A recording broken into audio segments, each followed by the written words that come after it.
이춘재 논설위원 나오셨습니다. 네, 안녕하세요. 예, 안녕하십니까. 화요일마다 모시고 있는데 이번 주가 핫한 주제가 너무 많아가지고 무엇을 할까 고민하다가 네. 두 가지 엄선해봤습니다. 두 가지 엄선해서요.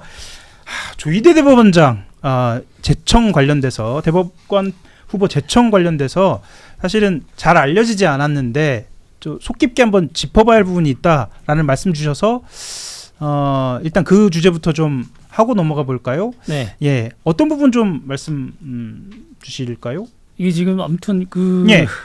뭐 많은 기사들이 나오고 사실 분석 기사 나왔었는데 이제 우리가 대법관 재청 그러니까 대법관을 재청할 수 있는 권한을 대법원장한테 단독으로 준 나라는 사실상 이른바 제대로 된 나라라고 하면 그런 나라는 좀 없거든요. 그런 나라들이 없는데 지금 그동안에 쭉 기사들 나오는 거 보면은 마치 대법원장이 갖고 있는 대법관 재청권이 사법부 독립을 위해서 꼭 필요한 것처럼 이렇게들 많이 하고 엊그제 무슨 뭐 경실련에서도 이상한 논평을 했던데 예, 그러니까 그거는 좀 확실히 좀 하고 넘어가야 될 필요가 있을 것 같아요. 일정한 그러니까. 오해가 있다. 오해가 있는 거죠. 예. 그러니까 이게 지금 뭐 대법관을 재청할 수 있는 대법원장이 재청할 수 있는 권한을 준 거는 이제 박정희 정권 때 예.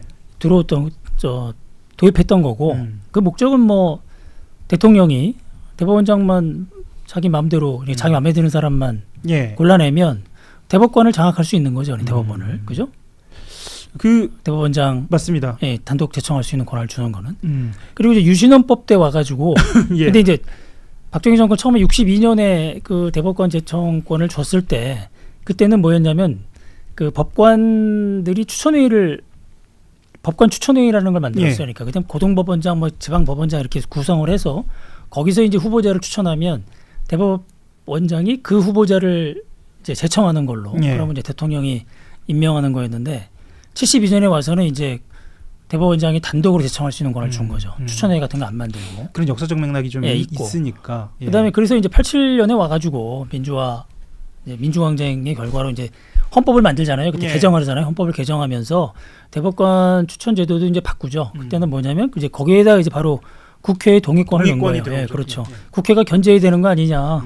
대법원장이 마음대로 이렇게 해서는 안 되는 거 아니냐. 이제 이런 거였는데 이게 이제 오랜 기간 오면서 마치 물론 이제 그동안 쭉 제도가 쭉 이제 이어져 오면서 그 사법부 독립이나 어떤 이런 측면에서 뭐 기여한 측면이 없지 않다고 할 수 있겠죠. 그동안 대통령과 긴장 관계에 있으면서 이제 추천한 그런 제도가 있었으니까.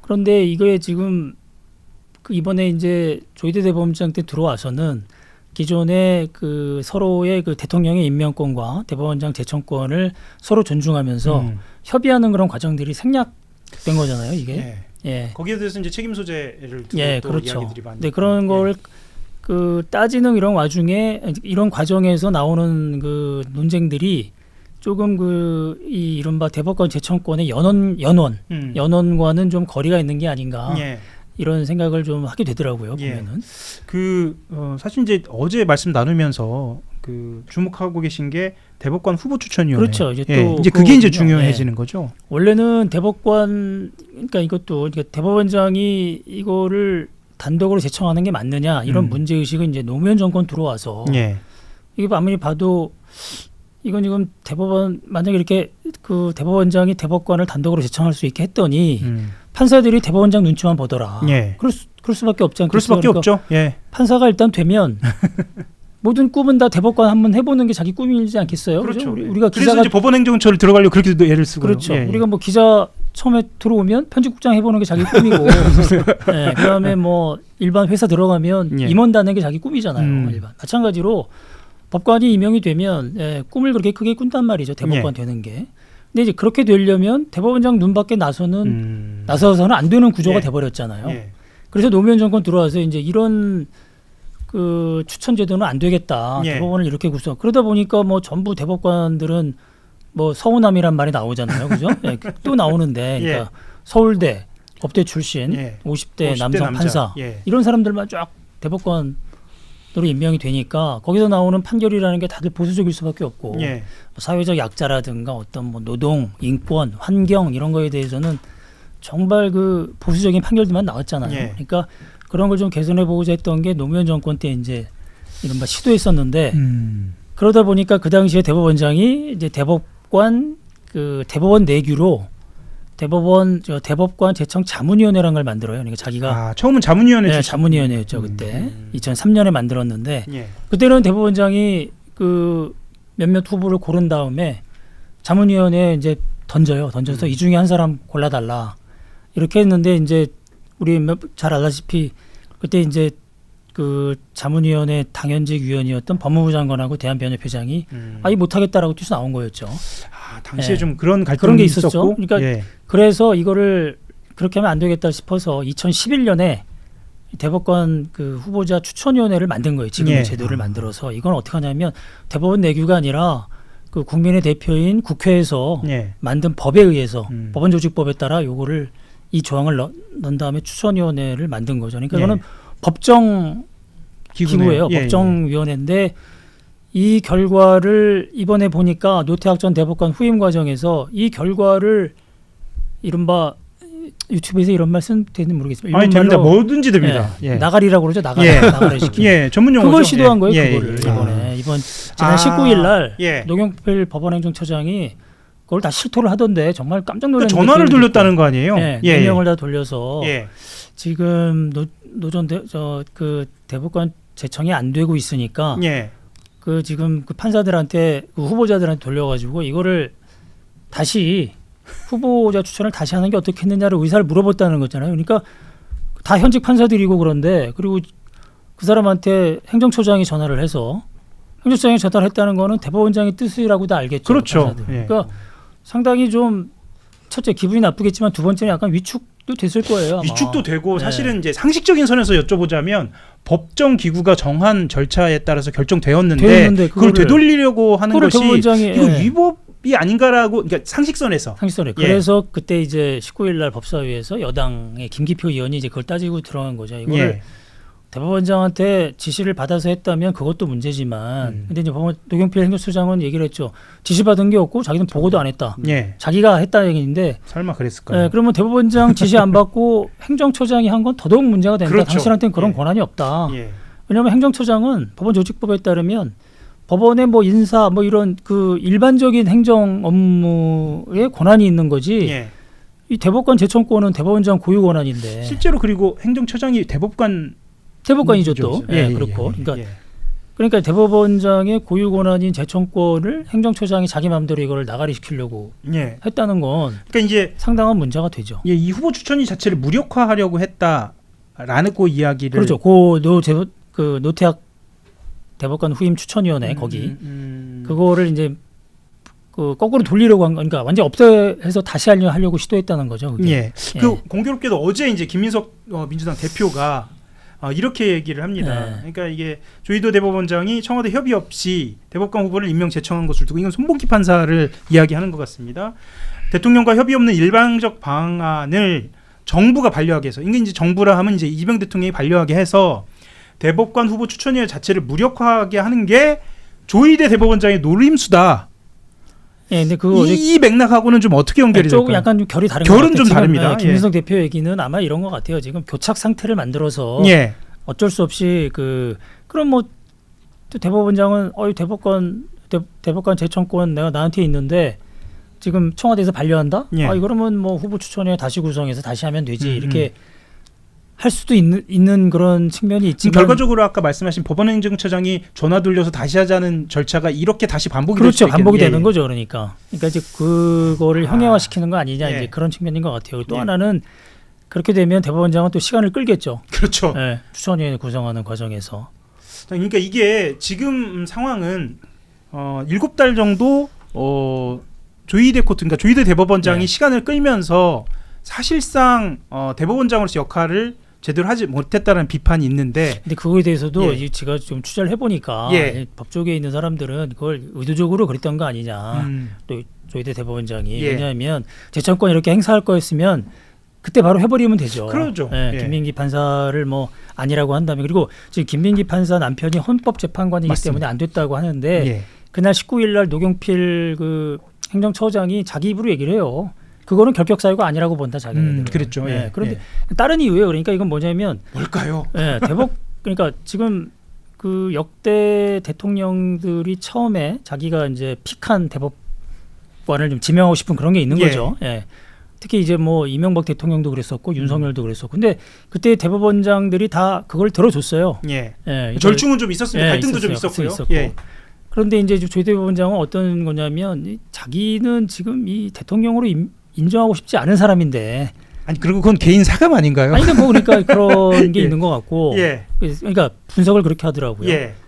그러니까 만약에 지금처럼 이렇게 행사할 거였으면 재청권을 그때 서면으로 제청하면 되는데 예. 이렇게 시간을 끌고 지금 하는 건 뭐냐. 어느 순간 이재명 대통령 지지율이 떨어질 거다. 초기에와 달리. 예. 그러면 결국은 우리 말을 들을 수밖에 없는 거 아니냐. 딱 시기가 맞아떨어졌네요. 그렇죠. 이런 계산을 했다는 그런 얘기도 있더라고요. 그러니까 지금 만만한 사람이 아니에요. 조희 대법원장이. 그럼 지금 예. 말씀하셨던 것처럼 그럼 결과적으로 몇몇 언론에서는 정치 행위를 하고 있다. 그렇게 지금 보는 조희대 거죠. 대법원장이 거기에 대한 비판이 있습니다. 있는 거예요. 그러니까 예. 지금 과거에 그 법원행정처 간부했던 사람들 그 당시 뭐 그 노무현 정권이라든가 예. 이명박 정권 뭐 이럴 때 문재인 정권 때까지 법원행정처에 있던 그 판사들 얘기를 들어보면 예, 상당히 자기네들 깜짝 놀랐대요. 이렇게까지 할 줄 몰랐고 대법원장이 지금 행태가 매우 비정상적인 거죠. 예. 근데 이거를 마치 무슨 대법관 사법부 독립을 위해서 조희대 대법원장이 마치 그걸 지키는 것처럼 본인이 그렇게 메시지 냈습니다. 지금. 예. 예.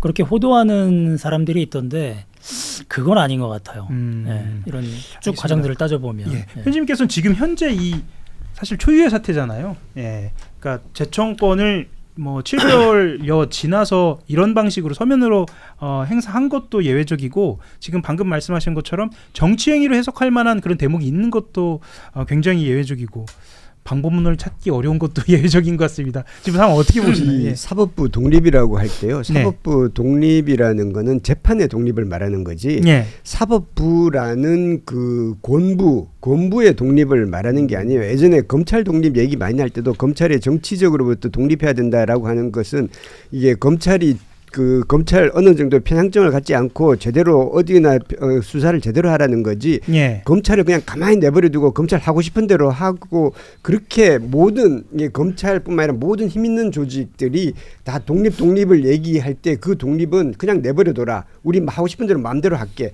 이게 독립이 아니에요. 지금 사법부 독립이라는 거는 사법부 독립을 위해서 국민들을 위해서 사법부를 독립하라는 거지 사법부를 위해서 사법부 독립하라는 게 아닌데 예. 지금의 이것은 그런 누구를 위한 독립인가라는 그런 의문이 들고요. 예. 그리고 지금 그 대법관 추천위원회가 10명인데 대법관 추천위원회 중에 3명은 대법관, 법원행정처장 그리고 법관 이거는 예. 그냥 그 대법원장이 그렇죠. 지명하는 거나 마찬가지예요. 이 상수로 있는 거죠. 예. 3명은 상수로 들어가고 그 외에 나머지 사람도 변협회장, 그 로스쿨 회장 그리고 법학전문대학원회 이사장 웬만하면 다 동문이거나 선후배예요. 그렇죠. 후배예요. 예, 서울대 선후배들이에요. 다 그냥 아는 사람들이에요. 다 아는 사람들이고 그리고 이사장을 대법원장이 뽑게 돼 있어요. 이게 예. 그렇죠. 대법관 추천위원회 10명의 구성 자체도 물론 법무부 장관이 하나 들어가긴 합니다만은 거의 다 대법원장이 마음대로 할 수 있는 구조예요. 지금 현재 구조도. 거기에서 4명을 뽑은 거예요. 4명을 뽑았다는 거는 이제 그래도 이제 4명을 뽑게 되면 이제 어느 정도의 그 스펙트럼을 둬서 하는 거죠. 이건 사실상은 내가 원픽을 하겠다고 하는 거나 마찬가지예요. 이게 재청 그리고 동의 임명 이렇게 이제 입법 사법 행정이 예. 균형을 두게끔 하게 돼 있잖아요. 물론 이제 현재 이거는 그 법조항에 약간의 이제 허점은 있는 것 같아요. 우리가 보통 다수결을 했을 때 그 의회에서 국회에서 다수결을 했을 때 그럼 최종적으로 동수가 났을 때 어떻게 하냐 국회의장이 정한다라든지 예. 최종적인 같은 게 이제 당선자가 그 동수일 때는 뭐 연장자로 한다든지 예. 그게 있잖아요.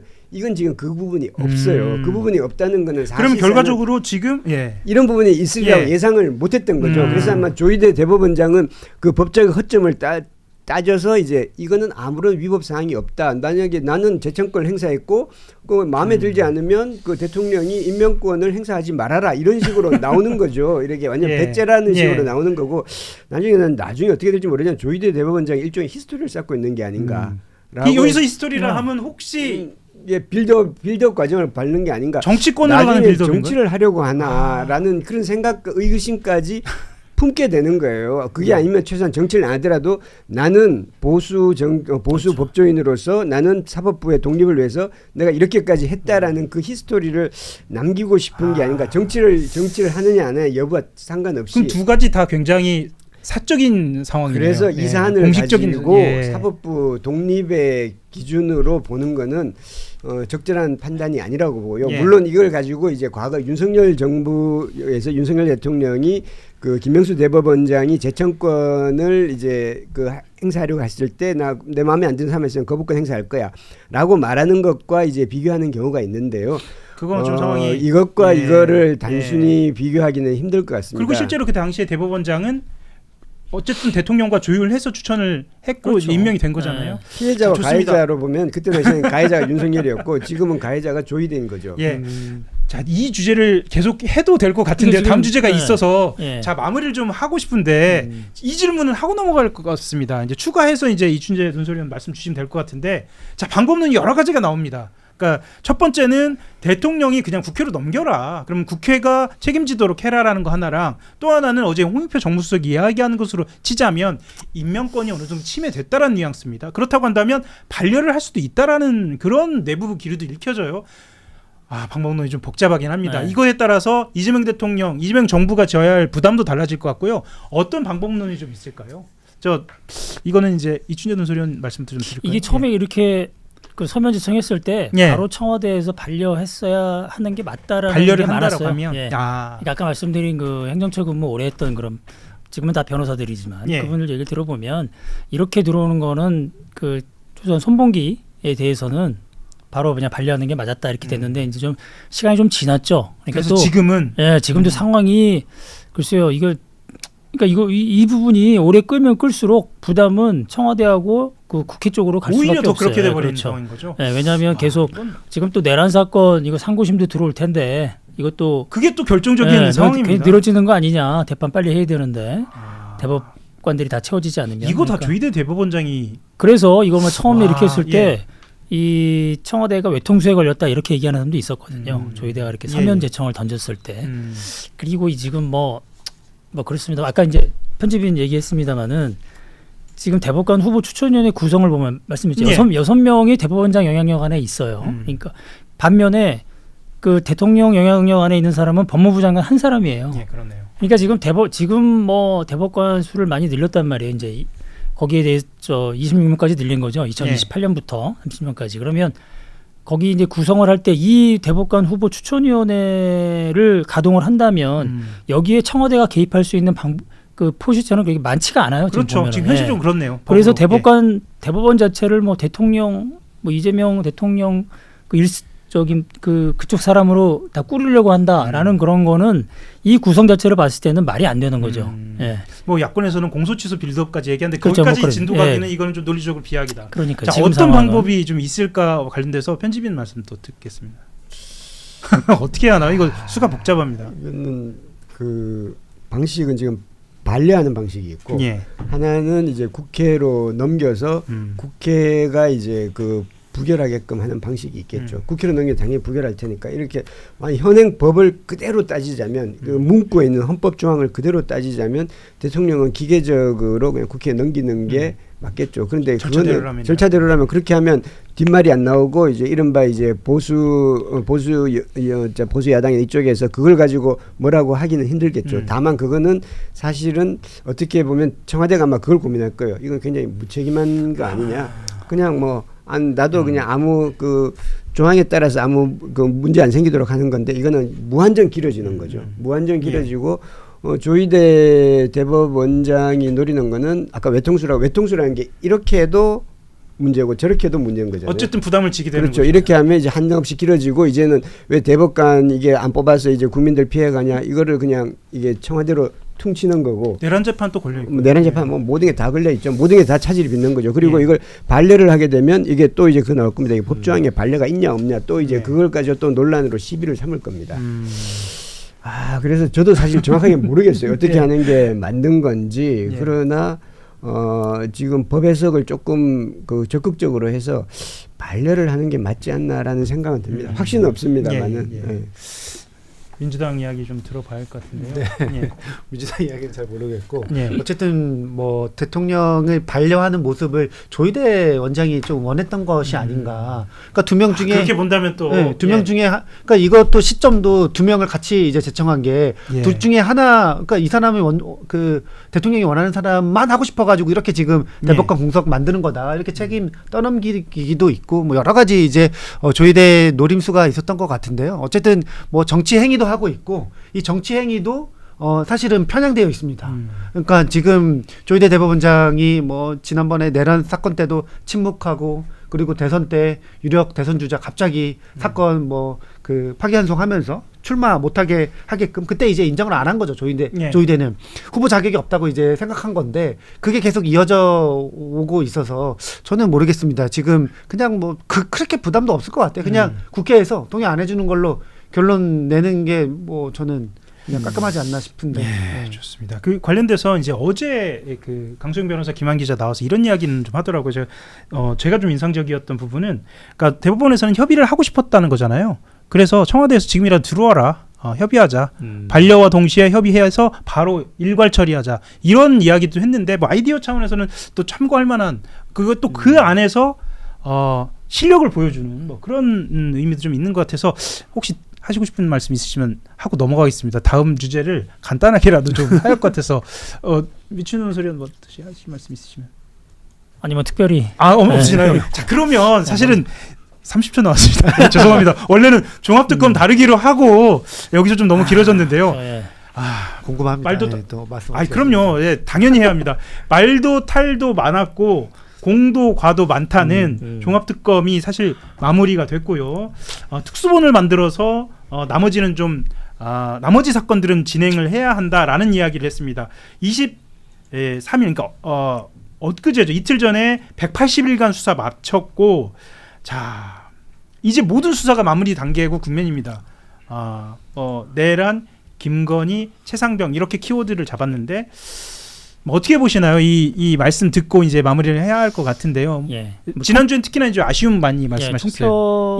총평을 하면 되겠죠. 뭐 기사들 많이 썼으니까. 그러니까 이게 우리가 종합특검 처음에 추진했을 때 민주당에서 그때 이제 그 기존에 그러니까 이제 3대 특검이 하고 난 사건들 중에 자녀 사건들은 각 수사본부로 보내자. 각 국수본 또는 이제 공수처 해당되는 데로 보내서 기존에 있는 수사기관에서 그 특검 수사기간 제한 없이 수사할 수 있으니까 수사를 해서 철저하게 이제 수사하면 되는 거기 때문에 굳이 특검을 도입할 필요 없지 않느냐 이제 이렇게 얘기했었는데 그때 민주당에서는 아마 내심 지방선거에서 이 내란 정국을 좀 끌고 가고 싶은 아마 욕심이 있었을 거예요. 그러다 보니까 이렇게 왔는데 결과적으로 그 당시 종합특검을 해야 된다고 얘기했던 명분 중에 하나가 이제 수사가 미진했던 부분, 그러니까 수사가 덜 밝혀진 부분, 그다음에 또 하나는 뭐냐면 이제 수사하는 동안에 생겼던 그 새로운 의혹들 이런 거였죠. 그다음 그러니까 대표적인 게 뭐였냐면 뭐 남은 게 뭐 있어요? 양평 고속도로, 양평 있습니다. 그게 있었고, 그다음 노상원 수첩 그게 있었고, 그다음에 이제 중간에 그 나왔던 게 뭐였냐면 도이치모터스 그 검사 이런 게 있었는데. 말씀드린 대로 양평하고 그 노상원 수첩 부분은 밝혀진 게 하나도 없죠. 근데 결국은 또 다른 수사기관으로 이첩을 했고 도이치모터스 그거는 이제 검사를 기소한 거, 그 수사 검사를 기소한 거, 그거는 이제 그나마 성과라고 할 수 있는데 전반적으로 그 수사 기간도 상당히 길었고 아마 그게 180일이라면 그전 특검 중에 거의 최장이지 않았나 싶은데 내란 특검하고 비슷한 것 같던데 그다음에 수사 인력은 더 많았거든요. 270명 넘게 이제 했는데 그런 걸 봤을 때는 좀 미흡하지 않나. 좋습니다. 뭐 말씀 듣고 마무리 지을까요? 편집. 좋습니다. 저는 이제 이 종합특검팀이 초반에 초대형 국정농단 의심 사건이다라고 이야기를 해서 개인적으로 좀 기대를 좀 많이 했고 대북송금 관련된 이야기였습니다. 그래서 뷰리핑에서도 초대형 국정농단 의심 사건 이 키워드를 자주 썼던 것 같습니다. 이것에 맞는 특검의 결과였는지는 잘 모르겠습니다만 여러 가지 공간 또 따져볼 문제인 것 같습니다. 오늘 준비한 내용 여기까지입니다. 오늘 어떻게 들으셨는지 궁금합니다. 채팅창 아직도 유시민 작가 이야기로 뜨겁습니다. 뜨겁고 뭐 제 이름도 막 언급이 되고요. 여기 출연하신 분들 막 언급이 되면서 뜨겁습니다. 재방송 되니까요. 그 안에서 계속 뜨겁게 말씀해 주셔도 좋을 것 같습니다. 자, 나가시기 전에 좋아요 눌러주시면 더 고맙고요. 오늘 여기까지 하겠습니다. 함께 인사드리고 마무리하겠습니다. 감사합니다. 감사합니다. 수고하셨습니다. 프랑스를 대표하는 명문악단 메스 그랑테스트 국립 오케스트라가 한불수교 140주년을 기념하여 한국을 찾습니다. 이번 공연은 다비트 랄란트의 지휘와 피아니스트 신창용의 협연으로 꾸며집니다. 프로그램은 드뷔시 목신의 우유 전주곡, 라흐마니노프 피아노 협주곡 제3번, 드뷔시의 바다, 라벨의 라발스입니다. 프랑스 음악의 우아함과 낭만주의 협주곡의 뜨거운 열정을 한 무대에서 만날 수 있는 특별한 시간을 함께하세요. 이번 공연은 2026 9월 16일 오후 7시 30분 예술의 전당 콘서트홀에 열립니다. 많은 관심 부탁드립니다.